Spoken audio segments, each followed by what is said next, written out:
Let's take a look at some information and charts on Monero for BraveNewCoin. So Monero is a default privacy coin, and other than Grin, it is one of the only 2 default privacy coins. Biggest issue with Monero is honestly the ability to purchase it, especially in the United States, due to regulatory reasons and concerns. It's so good at what it does, it gets delisted or is just unavailable from certain exchanges. I'm honestly surprised you can even get it on Kraken because that's a US exchange. I know certain states restrict access to Kraken in the United States, but that's just a signal for the strength of the protocol itself. I always like to look at bugs or interesting things that have happened since the last month, and it looks like everything's on the up and up so far. Nothing too crazy. Something like Monero especially is sensitive to bugs because if you're breaking the cryptography or you're breaking the privacy in any way, obviously that's a huge, huge deal. Not saying it's prone to bugs, but there are a myriad of companies trying to break the privacy of Monero to get those government contracts. That's those sweet, sweet surveillance state government contracts that they have on Dash and Zcash already. Thus far as we know, they've been unable to crack Monero, even though they've tried in various different ways. Monero was launched in 2014, so it's definitely one of the older altcoins that have survived, and they have various types of cryptographic solutions for privacy that have sort of stood the test of time and have evolved slowly over time as well. You can see the list here, 2-minute block times. The emission curve is also interesting. After they reach the cap, the soft cap, there will never be a hard cap. So there's never going to be a cap on total supply. It's always going to have this tail emission curve to it to allow for a block reward subsidy. They also have a general fund, which doesn't get a lot of visibility as far as I don't think people really know about it. I certainly didn't until a few months ago. But they do fund development through the general fund, and they have transparency here as far as how they spend most or all of that money. Most of this is in Monero. If you look at hashrate difficulty, because Monero is a proof of work coin, one of the few things we can actually look at for Monero is hashrate difficulty. And really, since the algorithm switch over from Crypto Night to RandomX, it appears as though hashrate has exploded, but it's important to realize that RandomX is different than Crypto Night, so the hashes are going to look different as far as the hash rate is concerned. So really, you can only compare RandomX to the inception of RandomX. And even since then, hash rate has continued to increase. So this looks especially bullish when you consider RandomX favors CPU mining. So ASICs aren't even a part of this picture. The downside of the CPU mining advantage is the high usage in cryptojacking or nefarious activities, let's say, especially because Monero's privacy is so ironclad, you can't really track where it's being sent after it's sitting on some server for X number of days or months just mining Monero passively. And I'm sure that's baked into this somewhere. You don't really know. I don't even know if there's a way to figure that out, but there's very likely a decent percentage of this is cryptojacking type activity. Kind of is what it is. If we look at the inflation for proof of work coins, annual issuance, Grin at the top there, 36%. Definitely not a buy and hold type of project. Zcash at 11%. Also, in my opinion, not a buy and hold type of project. ETC at 6, ETH at 4, LTC at 4, Doge at 4, BTC at 1.8, and down at the very bottom is our friend Monero at 1.2% per year, where it's going to stay essentially forever. And in May 2022, that inflation rate will just be flat from then on out for the most part. It'll decrease slowly over time, but it's an interesting experiment when you consider BTC eventually is going to have no block reward, and that's potentially going to cause problems for the security subsidy. But just in a pile of inflation rates today, as I sit here, would you rather be holding something with 11% inflation or 1.2% inflation? It's a really hard argument for me to buy and hold Zcash over buying and holding Monero, regardless of what the technicals suggest. The fundamentals are obvious. One has ironclad privacy with 1% inflation. One is traceable with 11% inflation. The only difference here is Zcash is listed on several exchanges, even though the privacy is shut off because it's not by default, whereas Monero is hard to get for a lot of people. We can also look at transaction counts and fees on chain. Transaction counts have continued to explode along with hash rate, slowly, arguably slowly over time. A lot of this is cloud mining or, we'll say nefarious activity. Fees since the bulletproof changeover in the protocol in October 2018 have remained extremely low for what you get as far as ironclad privacy at 4 cents currently per transaction on average. So that certainly looks more and more bullish by the day, and scalability is definitely adequate at its current point in time. If you look at Google Trends for Monero, I see this every once in a while.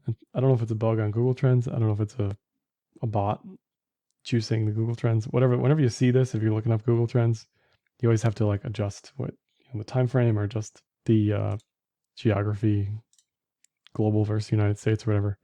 But when we zoom in, it's definitely not as rosy or insane on the near term. Over the past year, it's essentially been flat. So it's kind of at a good place for bullish continuation price-wise if people start to find out about this stuff. Now, is it ever going to get listed on Robinhood? Probably not. Coinbase? Probably not. And it's actually a bad sign if it does. If it does get listed, that probably means that it can be traced and is traceable. So that's kind of like end of days type stuff. Now, they can always change the protocol, adjust the protocol, and go from there. But it's probably been captured if it's ever listed on more exchanges than it already is, to be quite honest. If we look at the technicals for the 2-year MA multiplier, the 2-year MA in the green, anything below that is a buy. The 5x multiplier in the red, anything above that, historically for most coins has been a sell. Monero is one of these weird ones where in 2016, 2017, it rode that thing probably to 8 to 10x just for a year, right? You don't see this too often. I think it's unlikely that you'll ever see stuff like that again. There's more altcoins. There's more ways to trade different coins. There's DEXs. There's all sorts of stuff. I'm not saying this can't happen, but it's unlikely that you just see this because this makes this indicator invalid. It's telling you to sell here, and then it just keeps going higher and higher and higher, right? If you're trading it how I would trade it, or I do trade it, right? You buy here and you sell really at the first sign of overbought. But it was definitely a different glorious time in 2016, 2017. You can even see most recently, if you're waiting for that extension above the multiplier, you didn't get it. It got close, but it didn't quite get there. So in the rest of 2021, anything close to 800 for me is a sell. I am holding Monero, but anything close to that is a sell within the next couple months based on this multiplier. Looking at the pitchfork 5200 cross on the daily, yearly pivots, VPVR volume, RSI on Poloniex, the 5200 has crisscrossed back to bullish. We're above the R2 yearly pivot. There are a bunch of pivots on the way up, even to all-time high beyond. 800 isn't even on the pivots, at least to R5. So that would be a mega extension for the year. And 800 is definitely above the pitchfork. So I think 800 is asking a bit much this quarter. And based on multiple reasons, it's probably a sell. It would be far away from the 200. It would be out of this pitchfork. It would be above the pivots. There's no support on the way down, volume-wise, historically. So I think it looks bullish. I'll take 800 as a sell. It doesn't look as strong as ETH. It doesn't look as strong as BTC on the daily. But trend metrics are on its side, especially the cloud, which is just flipping bullish finally today or in the past couple days. Bullish TK cross, price above cloud. Lagging span's probably not above cloud just yet, but for me, this is good enough for a strong bullish continuation setup. It also has an inverted head and shoulders here. Shoulder, head, shoulder. Shoulder was an Adam and Eve. So it's signaling to me for multiple reasons that it's trying to find a bottom. Here it was head and shoulders, mess. When it's not necessarily pareidolia, I'm not looking at this stuff because I have a position. I have a position because this is what I saw in the chart anyway. Bullish 5200 cross, price above cloud, inverted head and shoulders. That's really all I need to see for a long entry. And then at that point, I'm just holding to 800, like I said. XMR BTC had a tiny bounce or has had a tiny bounce. It certainly doesn't look great. You definitely don't want anything below the S1 yearly pivot here. Anything that gets back into this range is going to get ugly. That's 001 to 003. It's a massive range. So if you like trading the range, great. But if you're bullish and holding, you're going to get bulldozed if this price goes back down to those levels. So as far as upside is concerned, I like 0.1. I don't think it'll get there, but that's a good psychological resistance level. And on the 5200, it's currently bearish, but at the same time, it looks like it sort of exploded to the downside. It's had this parabolic down move that looks to be done, but that may just me being optimistic. It did dip into oversold pretty deep on the RSI, almost an all-time low on that pair for this time frame. So you see a lot of alts that look like this against ETH and BTC from like 2018 to 2020 Monero, where it's just this slow grind. But what you really want to see is this chunk of value dispersion disparity that usually is enough to bring people back to the table. Some sort of capitulation type of candlestick there. Against ETH, it's not bad enough to buy just yet, I don't think. I mean, look at this in 2017, the value that it lost against ETH. This could be setting up for a descending triangle. It's certainly got the volume profile. You've got descending volume here. You've got your wedge that's descending. So I don't hate it against ETH. You just have to realize you're probably going to take a loss for quite some time before this thing turns the corner. If all of the lower caps or mid caps get rotated into towards the end of Q4, which I think will happen because it always does, then that's the time to be long XMR ETH or just paying attention to the falling wedge setup there. Lastly, I'll just mention the ETH BTC fund and DeFi portfolio that I trade for Techme Capital on Enzyme.finance, a non-custodial portfolio management tool where you can send ETH or USDC or just watch what I'm doing. You can see everything, including AUM performance, allocation, all of the vaults I'm in here on Yearn, Comp, and Aave, as well as the trades in the trades tab down below. And I think wrapped Monero exists.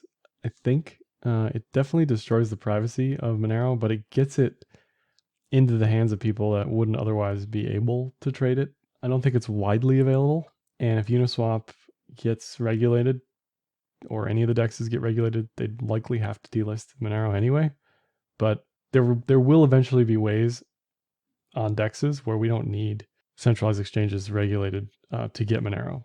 I think that day is closer rather than farther away. So that's all for this one. Like, dislike, comment, share, subscribe, and happy trading.